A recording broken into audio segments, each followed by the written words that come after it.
bi ñu yor. C'est presque le standing de l'équipe nationale de France. Merci beaucoup Abdoulaye.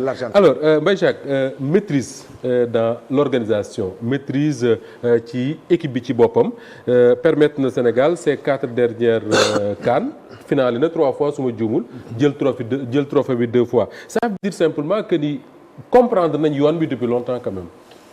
Absolument nga may ma rek ma nuyu Pape Makhtar nuyu aussi mon ami Ablaye Mbow xaritu Fabrice ak Patrice ñu nuyu aussi suma grand Eli parce que ñii ñooñu encadré au niveau de l'Info 7 bi ñuy démarré moom ñoom Pape Samba ak Albert ak Sayer voilà ak Sayer donc ak pratiquement Sayer Ndiaye ak Mansour Kane mais ma wax leen rek ne que il a un fils qui joue excellemment au football et sous po di ngeen ko dégg sous les couleurs de la sélection ça je vous le dis dafa leen koy yàq mais doom moo ko dàq football ah oui waaw moo ko dàq football. na kilifa gu mag ci réew mi tamit moom it doomam a nga génération. voilà dégg naa ne ku mën la moom doom d'ici 2 ans 3 ans di ngeen ko dégg dans les sélections nationales. jërëjëfati. donc li nga wax dafa am solo parce que je pense que Ablaye campé na le décor. mais soo xoolee la maîtrise lu ko indi c'est-à-dire qu'il y a un nouveau style de managériat au niveau de la fédération parce que lu ko gën a indi mooy les relations qui existent entre le ministère des Sports et la fédération sénégalaise parce que depuis pratiquement plus de 15 ans 20 ans il y a ce qu'on appelle un comité mixte et ce comité mixte là dafay permettre que les agents fédéraux autant pour moi les fédéraux et les agents du ministère dañuy réunion à chaque fois qu'il y a match su ñu amee match dañuy wax ne il y a 2 du ministère et 2 de la fédération qui vont d'abord en mission de prospection dem seeti xool fan la war a gars yi war a daje dem xool fan la gars yi war a dëkk dem xool terrain yeeg yooyu souvent Ablaye Sow ak Amadou Kane ñoo doon dem. waaw bu ñu kiiyee fii un gars de la direction du sport de haut niveau ak un gars de la DAGE su ñu ñëwee rendre compte ñu réunion waat xool exactement toutes les décisions qui ont été prises ñu jëbal yëpp autorité bi validé. su autorité bi validé une semaine avant le match ñu dem en mission avancée. cette mission avancée là da ngay xam ni ñii am na liggéey gis nga bu njëkk da nga daan ñëw yegsi da ngay toog ay 30 minutes 1 heure de temps pour dugg sa chambre mais léegi soo yegsee à l'aéroport ñu jox la sa clé chambre dugal la sa oto donc yooyu dafay militer aussi pour une bonne performance. Et au-delà de ça aussi je pense que l'administration aussi de la fédération est très professionnelle ça il faut avoir le courage de le dire parce que c'est des gens yoo xam ni ils maîtrisent aujourd'hui toute la logistique de l'équipe nationale ils maîtrisent aussi toutes pratiquement les aléas du haut niveau et de la haute performance parce que ku mel ni par exemple le président Ablaye Sow ku mel ni par exemple Cheikh Seck ku mel ni ñoom dañu maîtriser affaire bi ba ay ñoom Amadou Kane routine la ci ñoom ba def nañ ko defati ko non def nañ ko à telle enseigne que li Ablaye di wax équipe nationale Sénégal standing bi mu am moo tax soo gisee yenn jours yi di bëgg a ñëw parce que dañu am benn standing boo xam ne peut-être que tu ne le verras même dans aucune équipe nationale à part peut-être la France parce que quand tu voyages par exemple quand vous êtes 50 vous voyagez dans un avion qui doit faire 250 300 personnes oui et au-delà de ça il faut saluer aussi le travail aussi de l'équipe médicale parce que durant cette Coupe d'Afrique là bu njëkk da nga daan gis Coupe d'Afrique jour da daan blessé ñibbi waaw jour de blessé ñi bi c'est un élément très important. ñu ne club am woo na ko. waaw mu dem mais bi jour dañuy blessé am pépin physique wala ay blessure toog gars yi fajaat dañuy ñëwaat donc il faut vraiment saluer le travail qui a été fait par l'équipe médicale. Et au-delà de ça aussi la logistique elle est importante parce que logistique moom mooy tax nit di au moins du am jafe-jafe du am benn crainte. du am benn crainte man je pense que tey soo gisee équipe nationale mu performant loolu daf ci am mais l'autre élément aussi c'est que Pape Thiaw a donné un signal fort. Le signal fort c'est quoi? C'est l'union sacrée autour de Pape Thiaw des anciens internationaux loolu daawul am ça veut dire que Pape Thiaw dafay déglu les anciens internationaux. tel n'était parce que là on a vu que pratiquement la génération de 2002. génération 2004 2008 ñëpp a ñëw. Pour une première fois moi je vois ça tous les gens autour de Pape Thiaw cela veut dire que Pape Thiaw il a une oreille attentive auprès de ses anciens coéquipiers et loolu dafa am solo. soo xoolee ay Mamadou Niang ay même des joueurs yoo xam ne qui n'ont jamais joué sous les couleurs sénégalaises mais qui sont d'origine sénégalaise ñëw ci wetam. yooyu yëpp donc xam nga voilà donc waaw ñoom Bafé ñoom Sakho ñoom ñëpp Sakho bien que Tamba la judo comprendre nga donc cela veut dire que loolu aussi dafay gën a ñaax booy yi et au-delà de ça mu ne moom dans sa communication il a 28 titulaires.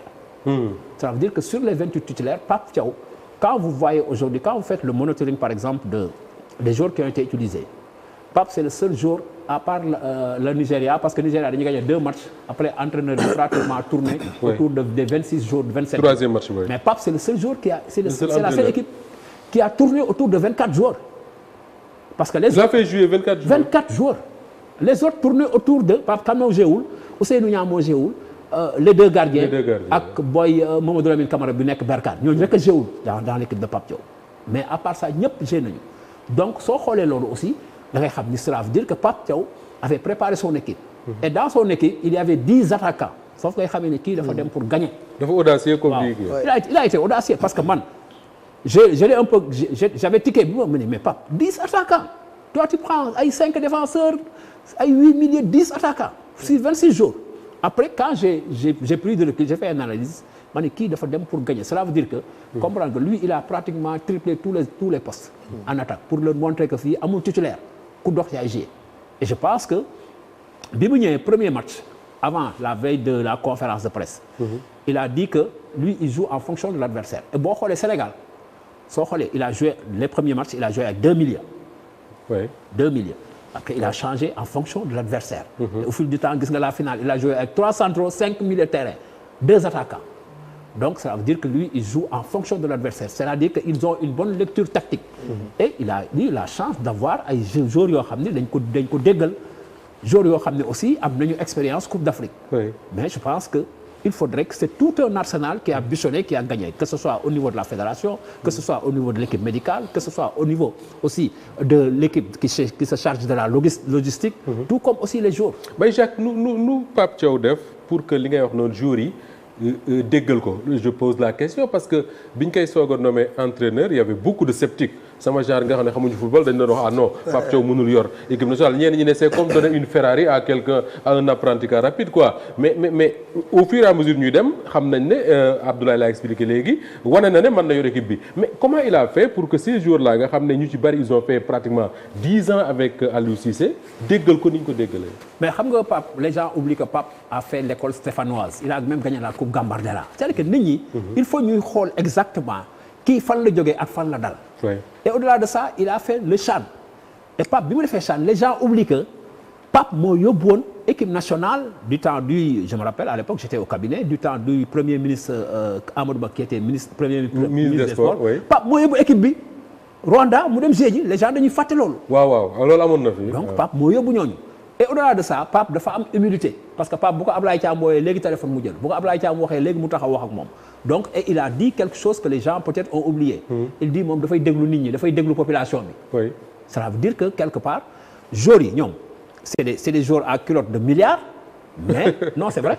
Oui, parce que c'est des joueurs à culotte de milliards mais au-delà de ça. Oui. joueurs yi aussi am nañu humilité boo xam ni comprendre nga parce que respecté nañu Pape Thiaw parce que soo gisee mais je vous dis par exemple. moi j'ai vu en Côte d'Ivoire sur le match contre Côte d'Ivoire Koulibaly mais Aliou Cissé ne ko yéegal mu ne ko yéeguma.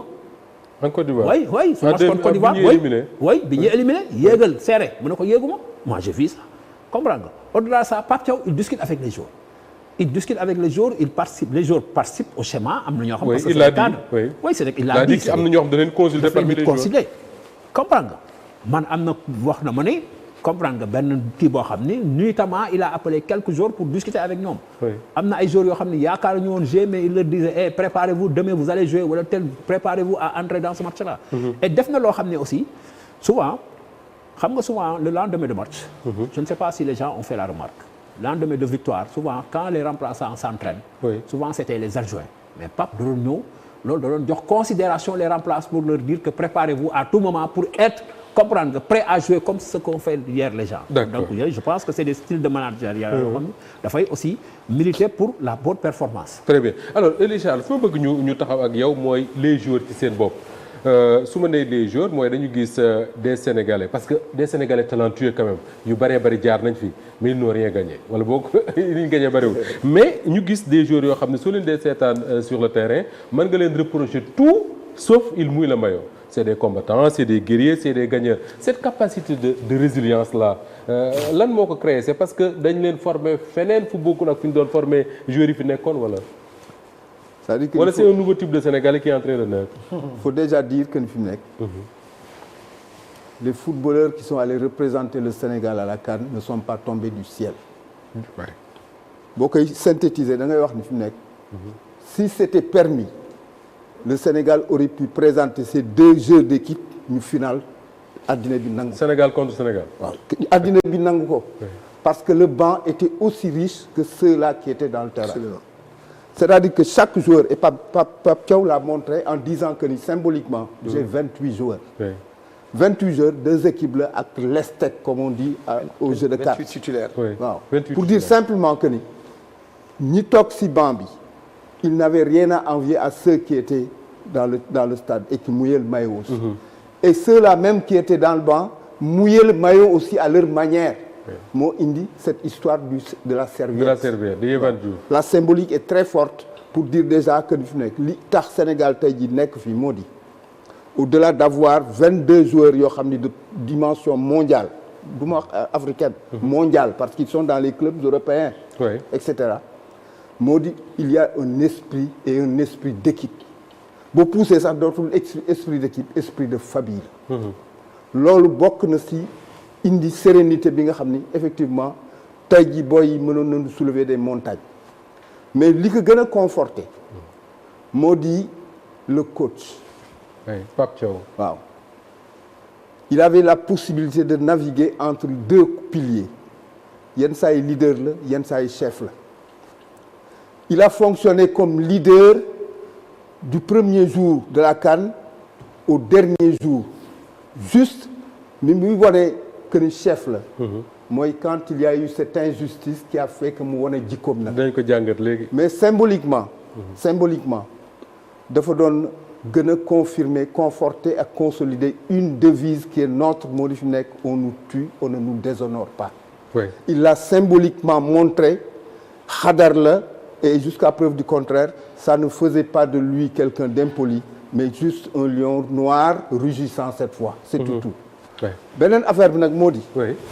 Je ne peux pas remettre rendre le micro comme on dit sans déjà man sama bopp féliciter sama bopp xam nga pourquoi? Oui, pourquoi? Pape Thiaw n'était pas forcément un coach, il était une question.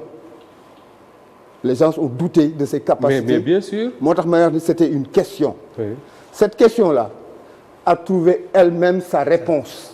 moo di à la face du monde il a montré à quel point il avait ses compétences parce que les gens avaient oublié que ni quelque part aussi il avait une expérience et une trajectoire d'abord am na jaar-jaar waaw moo fi indi CHAN mais nit ñi fàtte woon nañ ko parce que quelque part aussi Sénégal dafa bare parloo mais c'est ça aussi qui fait le charme du Sénégal absolument waaw à tel point que damay wax ni bokkoon naa si yi nga xam ne xamuñu Pape Thiaw oui.